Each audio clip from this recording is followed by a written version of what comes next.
മലയാളത്തിൽ സമീപകാലത്ത് പ്രേക്ഷകർക്കിടയിൽ ഏറ്റവും കാത്തിരിപ്പുയർത്തിയ ചിത്രം തിയേറ്ററുകളിലേക്ക് എത്താൻ വെറും 4 ദിവസങ്ങൾ കൂടി മാത്രം.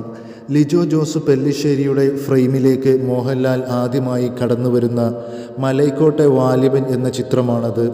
ഒരു വർഷം മുമ്പ് ചിത്രം പ്രഖ്യാപിച്ച വേളയിൽ തന്നെ സിനിമാ പ്രേമികൾക്കിടയിൽ കൗതുകമുണർത്തിയ പ്രൊജക്റ്റ് റിലീസിനോടടുക്കുമ്പോൾ ആവേശം ഇരട്ടിപ്പിച്ചിട്ടുണ്ട്. അഡ്വാൻസ് ബുക്കിങ്ങിലും തരംഗം തീർക്കുകയാണ് ഈ ചിത്രം. റിലീസിന് 6 ദിവസം ശേഷിക്കെ ചിത്രത്തിൻ്റെ അഡ്വാൻസ് ബുക്കിംഗ് ആരംഭിച്ചിരുന്നു. മലയാള സിനിമയെ സംബന്ധിച്ച് അപൂർവങ്ങളിൽ അപൂർവമാണിത്.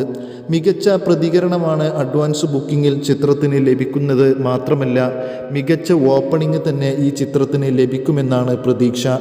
ഒറ്റ ദിവസം കൊണ്ട് തന്നെ 1 ലക്ഷത്തിൽ അധികം ടിക്കറ്റുകളാണ് ചിത്രം കേരളത്തിൽ വിറ്റഴിക്കുന്നത് എന്ന് ട്രേഡ് അനലിസ്റ്റുകൾ അറിയിക്കുന്നു. ഇതിലൂടെ ഇതിനകം ഉറപ്പിച്ചിട്ടുള്ള ഓപ്പണിംഗ് കളക്ഷൻ 1.5 കോടിയാണ്.